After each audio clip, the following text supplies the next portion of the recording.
L'épisode aujourd'hui du podcast Kwibuka précise les différentes méthodes de cruauté souvent utilisées pendant le génocide de 1994 contre les Tutsis, notamment pour couper l'approvisionnement en eau potable des lieux où vivent un grand nombre de réfugiés. L'objectif étant de s'assurer que les victimes soient affaiblies par la déshydratation et la maladie avant que les tueurs n'arrivent pour achever les survivants.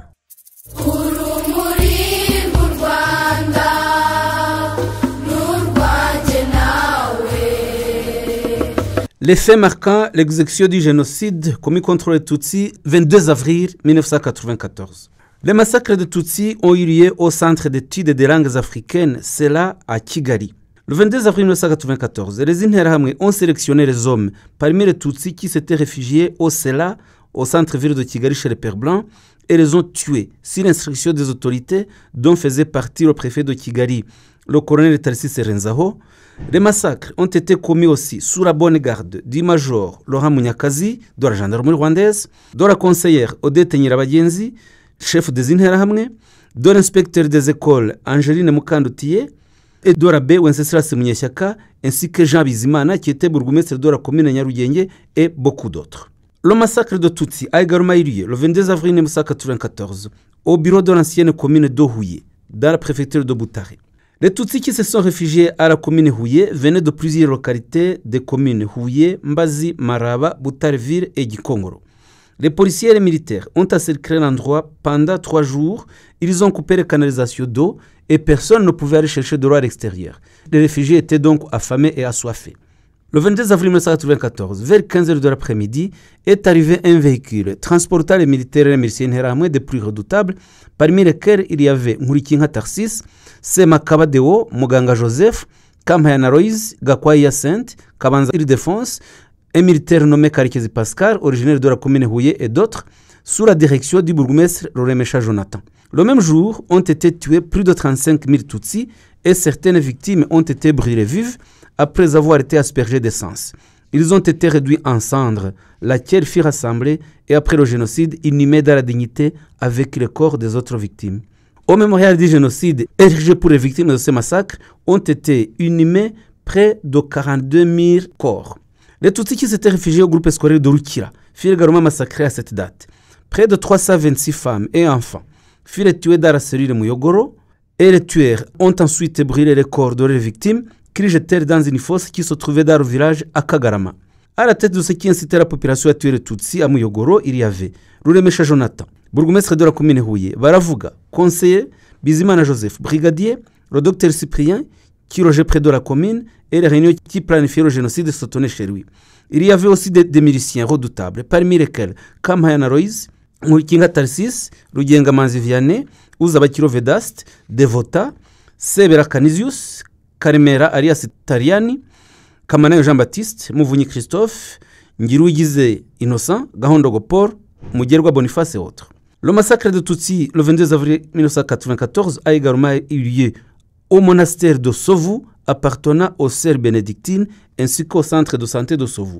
Des Tutsis se sont en effet réfugiés au monastère de Sovu et au centre de santé des sœurs bénédictines. La responsable du monastère, Mukangango Console, sœur Gertrude, et sa consoeur, Mukabutera Julienne, appelée Sœur Kizito, ont refusé de les accueillir. Mais les réfugiés ont également refusé d'obéir aux ordres et sont entrés de force dans l'église du monastère parce que même d'autres religieuses acceptaient de les accueillir. Et d'autres réfugiés sont allés se cacher au centre de santé.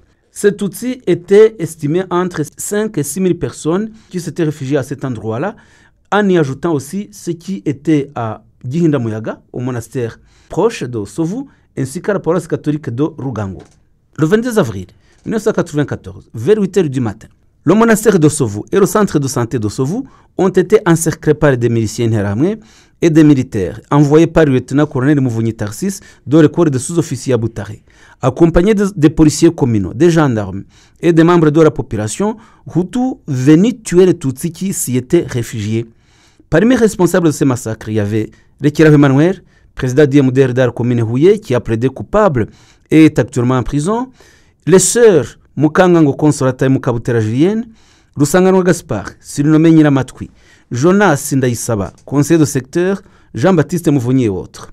Rappelons que la sœur Mukangango Consolée, Serge Ritride, a été condamnée pour crime de génocide à 15 ans de prison par une cour d'assises de Bruxelles en 2001 et que sa consoeur Mukabutera Julienne, Sœur Kizito, a été condamnée à 12 ans de prison par la même cour d'assises et elles sont toutes les deux sorties de prison aujourd'hui et vivent au monastère en Belgique. La même date, 22 avril 1994, le génocide a eu lieu à Kansi, dans le district de Gisagara. En effet, le génocide perpétré contre les Tutsis a redoublé d'intensité dans tout le secteur de Kansi, district de Gisagara, en cette date du 22 avril 1994. De nombreux Tutsis ont été tués au lac de Kiamwakizi. La plupart d'entre eux venaient des communes Nyaruhengeri, Ngoma, Huye et dans la région de Nyaruguru, et Nyamagabe, ainsi que dans d'autres localités de Gisagara. Lorsqu'ils sont arrivés au centre de Gikore, ils ont été dénudés et ligotés. Et on les a fait descendre dans cet état toute la route vers le lac Kiamwakizi. Ils ont été tués un à un en cours de chemin et ceux qui sont arrivés à Kiamwakizi ont été tués à la machette et jetés dans l'eau. Les tueurs poursuivaient dans des embarcations ceux qui respiraient encore et les achevaient à la lance. De nombreux Tutsis y ont été tués et de nombreux corps de victimes n'ont pas pu être récupérés pour être inhumés dans la dignité. Les réunions qui planifiaient le génocide se tenaient en différents endroits, notamment à Mbeho, Nyaruhengeri, chez Karambizi, et elles étaient dirigées par Hakizes Augustin alias Mvaravara. À Nyange, chez Oscar Murekezi, et elles étaient dirigées par Mugia Rugamba qui était le brigadier de la commune Nyaruhengeri. Aux écoles, à Ringarwe, elles étaient dirigées par Sebera Ferdinand. À la tête des tueurs, il y avait Sematama Gaspard, Hakizimana Augustin, Sebera Ferdinand, Rugeminwaza Gaspard, Kajuga Pierre, Kabandana Emmanuel, Habinshuti Beda, Habimana Simon, Bisomimbwe Antoine, Gakwaya Narcisse, Bikorimana, Sikubwabari Asisa Gihobe, Munyaneza Joseph qui était policier et a tué de nombreux Tutsis à Nyange.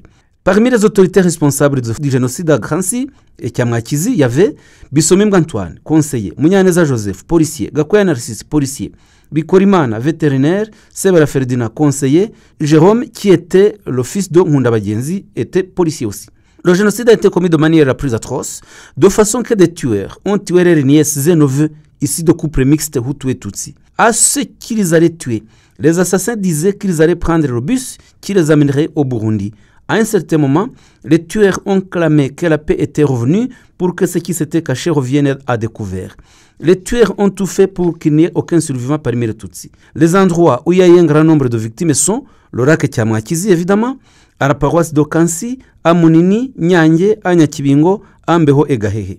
Le même jour, les massacres ont eu lieu sur la colline Nzaratsi, dans le district de Ruhango, le 22 avril 1994. En effet, les Tutsis qui s'étaient réfugiés sur la colline Nzaratsi ont d'abord résisté à l'aide de pierres, arcs et autres armes traditionnelles en petite quantité. Mais ils furent finalement tués par les Interahamwe. Certains d'entre eux y étaient arrivés dans la nuit du 20 avril, sous une pluie battante toute la nuit. Parmi eux, il y en a qui sont allés se réfugier à Bimana, à la paroisse catholique, mais le curé de la paroisse, Ndagijimana Joseph, les a repoussés et ils ont été obligés de revenir sur la colline Nzaratsi. Cette colline était appelée Calvaire par les tueurs, parce que des Tutsis étaient amenés des localités en dessous de la colline et les tueurs les faisaient escalader celles-ci pour les massacrer à son sommet. Plus de 800 Tutsis venant de localités différentes y ont été tués.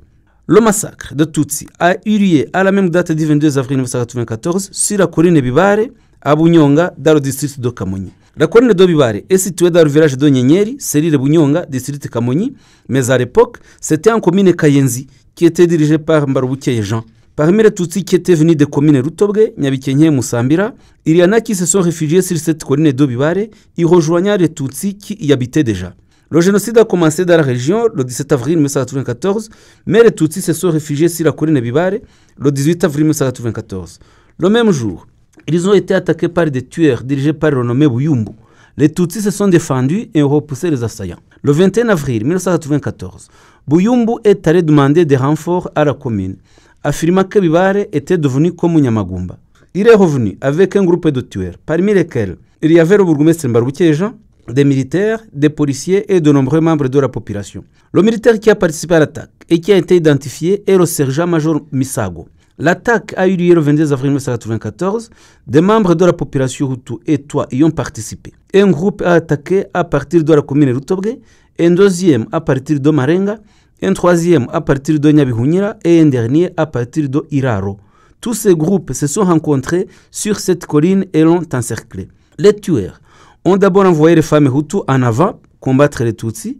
Lorsque ceux-ci ont tué certains de leurs assaillants Hutus, les tueurs ont commencé à lancer des grenades et à se servir de leurs armes à feu. Ensuite, les tueurs Hutus ont commencé à achever à l'arme traditionnelle tous les Tutsis qui respiraient encore. Dans la localité, il y avait de nombreuses barrières, de sorte qu'aucun Tutsi n'a pu s'échapper. Il y avait une barrière redoutable chez Nduguri, d'autres au centre de Kianika, chez Sebazungu, à Rukokwe, à chaque centre et à toutes les intersections où les secteurs sont rencontrés. Parmi ceux qui ont participé au massacre d'Obibare et de Kayenzi en général, il y avait le bourgmestre Mbaruki Jean, Bouyumbe Variste, qui a été condamné à 30 ans de prison, Gashagaza Tonest, le conseiller Mbonyeze Deo, Twagirimana, Kayanire, les responsables de cellule Nziko Ruhari Balthazar, Kabarira Joseph, Mogarura, Habimana Cyril et beaucoup d'autres. À la même date, 22 avril 1994, le génocide contre les Tutsis a été commis sur la colline Kabakobwa dans le district de Huye. En effet, les Tutsis qui venaient pour la plupart de Nyaruguru, en fouillant les massacres de cet endroit, sont devenus très nombreux à partir du 17 avril 1994 et ont investi les secteurs de Sahera et Nkubi dans la commune Ngoma, préfecture de Butare. Le bourgmestre de la commune Ngoma, Kanyabashi Joseph, a ordonné de rassembler tous les Tutsis sur la colline Kabakobwa, puis les responsables de cellules sont également entrés dans chaque domicile des Tutsis de la localité pour leur intimer l'ordre d'aller vivre avec les autres Tutsis sur la colline Kabakobwa. Le 22 avril 1994, de nombreux tueurs, dont des militaires, des gendarmes, des policiers et des Interahamwe, ont encerclé les réfugiés Tutsis et tirèrent sur ceux-ci. Les militaires étaient sous le commandement du lieutenant-colonel Mvunyi Tarsis. Les Interahamwe venaient d'Nkubi et Sahera. Habyarimana Pascal, conseiller de Sahera, Uraye Edouard, Ribera Siméon, le major Siriaki Habyarabatuma, commandant de la gendarmerie de Butare, et des policiers dont Sanzabahizi Mathias et Bizumurimi Pascal ont participé à ce massacre.